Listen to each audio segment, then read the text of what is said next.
बोलिए प्रेम से श्री सद्गुरु महाराज की जय। चिंता नहीं कीजिए, आरती के बाद यहाँ के समिति के लोगों ने भोजन का भी व्यवस्था किए हैं, इसलिए जयकार करने में कंजूसी नहीं कीजिए, आशा लगा कर रखिए कि भोजन मिलेगी ही। बोलिए प्रेम से श्री सद्गुरु महाराज की जय।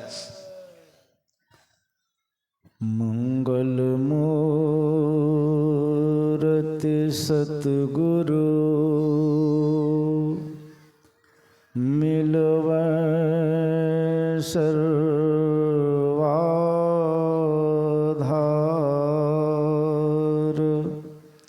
मंगलमय मंगल करन विनवो बारंबार।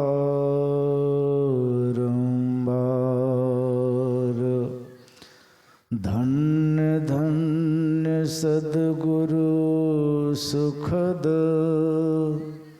महिमा कहे न जाय, जो कुछ कहो तुम्हारी कृपा, मोते कछो न बसा। जो कुछ कहो तुम्हारी कृपा, मोते कछो न बसा।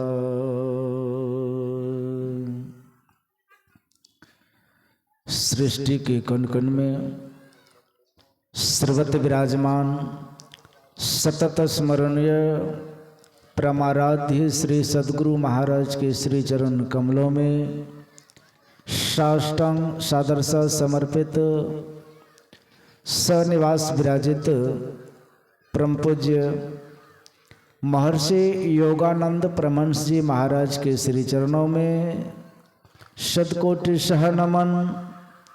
मंचस्थ पूज्य स्वामी सुभाषानंद जी महाराज के श्री चरणों में अनेकानेक नमन। पूज्य स्वामी वासुदेवानंद जी महाराज के श्री चरणों में कोटि सह नमन।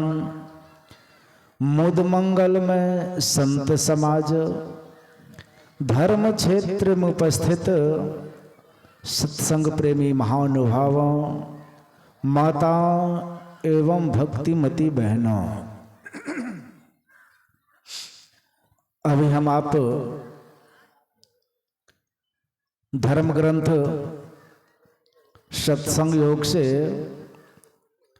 भगवान ब्रह्मा और भगवान शंकर के संवाद को श्रवण कर रहे थे। भगवान ब्रह्मा भगवान शंकर के पास गए। किस लिए गए हैं? यह जीव दुखी है, यह सुख पाना चाहता है, इसके लिए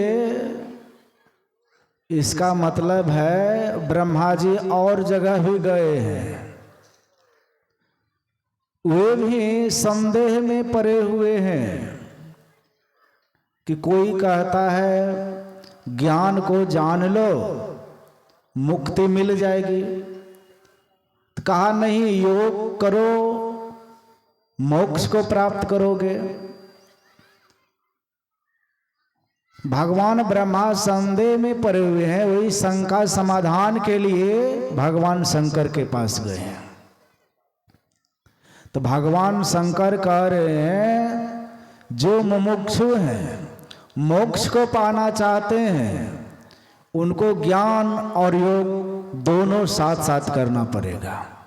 भगवान बुद्ध ने भी कहा ज्ञान और ध्यान जो दोनों साथ साथ रखता है वह निर्वाण के समीप है। तो वह ज्ञान, जिस ज्ञान से हमें मोक्ष मिले, मुक्ति मिले, वह ज्ञान चाहिए। क्या हम सबों को ज्ञान नहीं है? सबों को ज्ञान है, लेकिन उसको हम जान नहीं पा रहे हैं। गफलत में समय को बिता देते हैं। क्या सोवत गफलत के मारे, जाग जाग मन मेरे। जागना पड़ेगा। महर्षि साई स्वामी महाराज ने कहा, धर्म प्रेमियों उठो, ए सत्संगियों जगो, है मिटाना जीव का योनि में आना जाना। यह जीव जो कभी मनुष्य का शरीर मिलता है, कभी बैल की योनि में जाता है, कभी गधा कुत्ता की योनि में जाता है, इसको समाप्त करना है, इसको मिटाना है। इसके लिए कहते हैं उठो, जागो और श्रेष्ठ पुरुषों के समीप जाकर ज्ञान प्राप्त करो। तो वह श्रेष्ठ पुरुष कौन है? वही संत सद्गुरु होते हैं जो युक्ति बताते हैं। महर्षि साई स्वामी महाराज ने कहा, गुरु जुगति से ताको गगन में, तब झलके एक तारा रे, वह तारा गुरुदेव बतावे, ज्योति महल का द्वारा रे। वह रास्ता संत सद्गुरु बतलाते हैं। उनके पास जाना होगा और उनसे ज्ञान को जानना होगा, तब आप योग करेंगे। अभी आप योग भी कर रहे हैं। कहाँ योग करते हैं? धन में, संपत्ति में, बाल बच्चे में, आदि आदि जगह योग कर रहे हैं। यह योग कैसा है? गोस्वामी तुलसीदास महाराज ने कहा, जोग कुजोग ज्ञान अज्ञानो, जहां नहीं राम प्रेम प्रधानो। यह योग जो कर रहे हैं, यह कुजोग हो जाएगा और ऐसे जगह आपको जा करके खड़ा करेगा, कभी गधा में, कभी कुत्ता में, कभी अन्य अन्य योनि में आपको ले जाएगा। इसलिए हम कहाँ योग करें?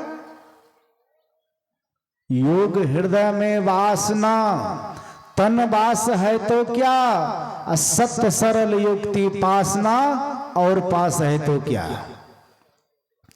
आपको युक्ति नहीं है, अब बहुत आप ज्ञान को जानते हैं, 6 शास्त्र 18 पुराण को आप जानते हैं, वह जानना किस काम का। एक घर में चोर घुसा, अब पत्नी कहती है पति से, उठिए देखिए घर में चोर घुस गया है। उसके पति कहते, अरे सो मैं जानता हूं। अब चोर घुस गया है और चोर सामान इधर उधर से निकाल रहा है। अब पत्नी कहती है, देखिए चोर सामान निकाल रहा है।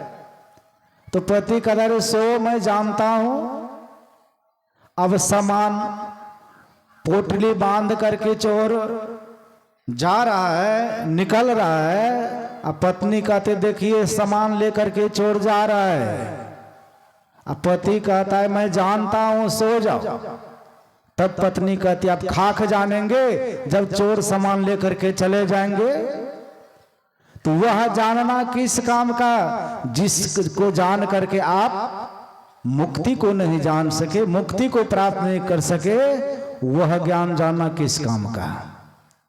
इसलिए ज्ञान चाहिए, वह ज्ञान जिस ज्ञान से परम कल्याण हो। इसलिए साधु आज कहते हैं, गुरु बिनु ज्ञान नाही, गुरु बिनु ध्यान नाही, मैं ही न गुरु बिन आने उपकारी हो भाई। वह गुरु के बिना नहीं होगा, और न कभी हुआ है और ना हो रहा है। बिन दया संतन की में ही, जानना इस राह को हुआ नहीं, होता नहीं, होनहारा है नहीं। ना कभी हुआ है, ना हो रहा है, और भविष्य में होने वाला भी नहीं है। अपने देश में भारद्वाज ऋषि हो गए, उनके पुत्र अमाकृत सोचा बिना गुरु के शरण में गए हुए हम मोक्ष को प्राप्त कर लेंगे, परमात्मा को प्राप्त कर लेंगे। वह तपस्या करने लग गया। तपस्या करते करते ब्रह्मा जी को प्रसन्न कर लिए। अब ब्रह्मा जी कहते हैं वरदान मांगो। अब अमाकृत कहता है कि बिना गुरु के शरण में गए हुए हम परमात्मा को प्राप्त कर लें, यह वरदान दीजिए। तो ब्रह्मा जी ने कहा यह होने वाला नहीं है। तो अमाकृत ने कहा तब आपकी आवश्यकता हमको नहीं है, आपकी जरूरत नहीं है। ब्रह्मा जी चले गए। अब तपस्या करने लगे भगवान शंकर का। तो भगवान शंकर प्रसन्न हो गए। भगवान शंकर भी कहते हैं वरदान मांगो। तो अमाकृत वही बात कहता है कि बिना गुरु के शरण में गए हुए हम मोक्ष को प्राप्त कर लें, सारे दुखों से छूट जाए, यह वरदान दीजिए। तो भगवान शंकर ने भी कहा ऐसा नहीं होने वाला है। गुरु बिनु भव निधि तरह न कोई, जो विरंच शंकर सम होई। आप भगवान शंकर के समान हो जाइए, भगवान विष्णु के समान हो जाइए। जब तक गुरु के शरण में आप नहीं जाएंगे, उनसे युक्ति नहीं जानेंगे, आपका उद्धार नहीं हो सकता है। तो अमाकृत कहता है तब आपकी जरूरत हमें नहीं है। तो भगवान शंकर भी चले गए। अब तपस्या करने लगे भगवान विष्णु का।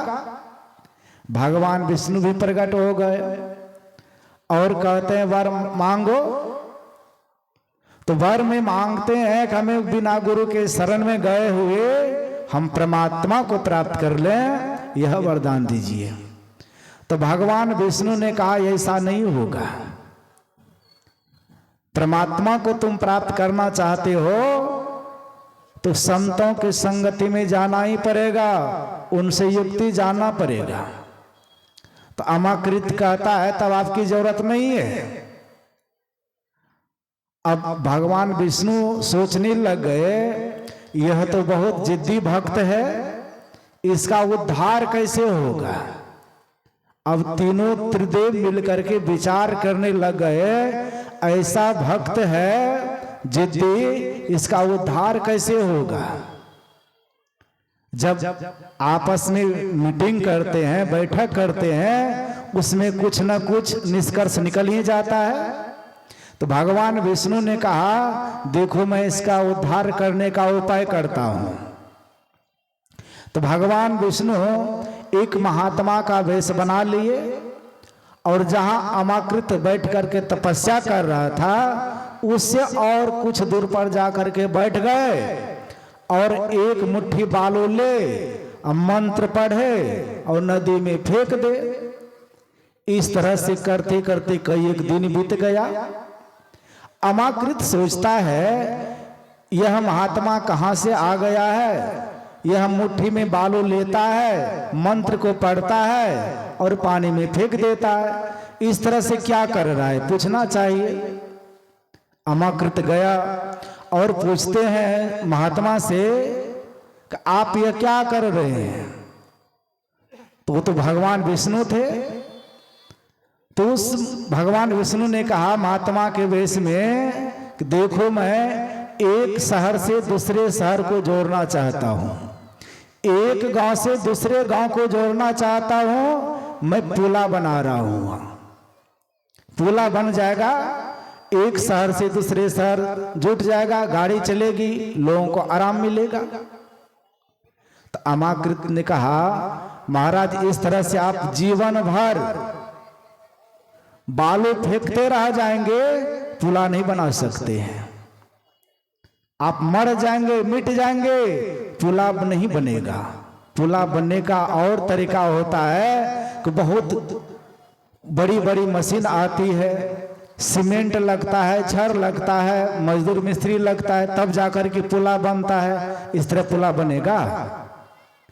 तो उस भगवान विष्णु जो थे महात्मा के वेश में, उन्होंने कहा देखो मैं सुना हूं कोई अमाकृत नाम करके एक व्यक्ति है जो वह तपस्या करने के लिए आया है, और उनका कहना है जो बिना गुरु के शरण में गए हुए हम परमात्मा को प्राप्त कर लेंगे, मोक्ष को प्राप्त कर लेंगे।